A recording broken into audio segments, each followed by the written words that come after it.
دوستو اللہ اور ان کے بندوں کے درمیان جو ایک واسطہ ایک رابطہ ہوتا ہے نا وہ رسول کا رابطہ ہوتا ہے کیونکہ اور تو کوئی ذریعہ ہی نہیں کہ ہمیں پتہ چل سکے کہ اللہ تعالیٰ کے احکام کیا ہیں اور وہ کس طرح سے امپلیمنٹ کیے جائیں گے انسانوں کے اوپر معاشروں کے اوپر۔ اور اگر اس واسطے کے اندر ذرا سا بھی شک پڑ جائے نعوذ باللہ تو سمجھ لیں کہ تمام کا تمام دین اپنا معیار ہی کھو بیٹھے گا۔ اور قرآن کے اندر بے شمار مواقع کے اوپر اللہ تعالیٰ نے رسولوں کی وکالت کی اور ان کے بارے میں یہ تصدیق کی کہ یہ کبھی گڑبڑ کر ہی نہیں سکتے ان چیزوں کے اندر جو اللہ تعالیٰ نے ان کو عطا کی۔ یہاں بھی اسی چیز کی وکالت ہو رہی ہے، وما کان لنبی ان یغل، یہ شایان شان ہے ہی نہیں ایک نبی کے لیے، ایک رسول کے لیے کہ وہ غل کرے، وہ کسی چیز کو مبہم رکھے، محمل رکھے،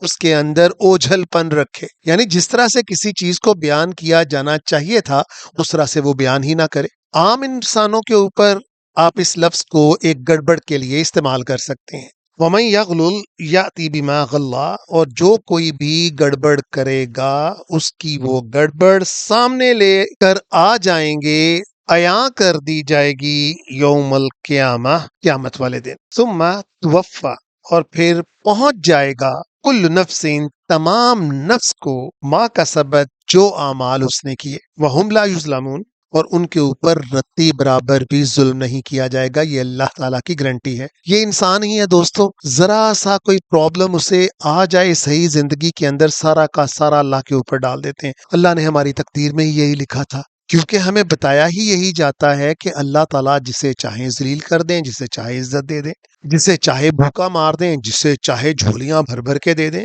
جسے چاہے اختیارات سے بے انتہا نواز دیں، اور کسی کو فقیرانہ حالت کے اندر ہی اس دنیا سے لے جائے۔ ایسا بالکل بھی نہیں ہے دوستو۔ اللہ کیوں چاہیں گے کسی کو ذلیل کرنا؟ اللہ کیوں چاہیں گے کسی کی تذلیل اس طرح سے کرنا کہ وہ در بدر ہر طرف دھتکارا جائے؟ جبکہ اللہ تعالیٰ تو کہہ رہے ہیں میں نے بنی آدم کو کرمنا، ہم نے اس کو ایک افتخار، ایک عزت کے ساتھ پیدا کیا۔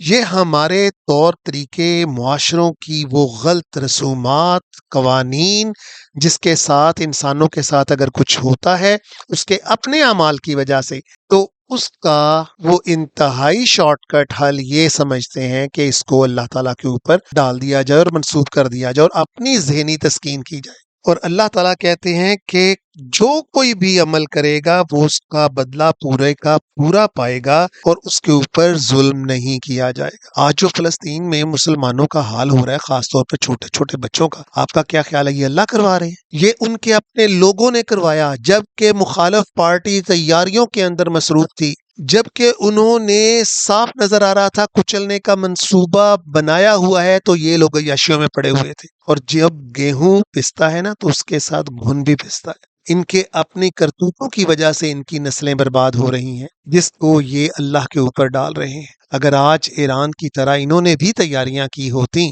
40 سال لگائے انہوں نے تیاری کے اندر، اور اللہ تعالیٰ کی مدد مانگی، آج ان کا مقام دیکھیں اور ان کا مقام دیکھیں۔ اللہ تعالیٰ تو کہتے ہیں تم کھڑے تو ہو ایک دفعہ، پھر دیکھو میں مدد کرتا ہوں کہ نہیں کرتا۔ اللہ کسی کے اوپر ظلم نہیں کرتے۔ ہم نے بس اپنی ذہنی تسکین ڈھونڈنے کے لیے یہ سب کچھ اللہ تعالیٰ کی طرف منسوب کر دیتے ہیں۔ اگر آپ قرآن پڑھیں تو آپ کو پتہ چلے، اس کو سمجھیں تو آپ کو پتہ چلے کہ اللہ تعالیٰ اس قرآن کو بھیج کر ہمارے اوپر کتنا بڑا احسان کر رہے ہیں۔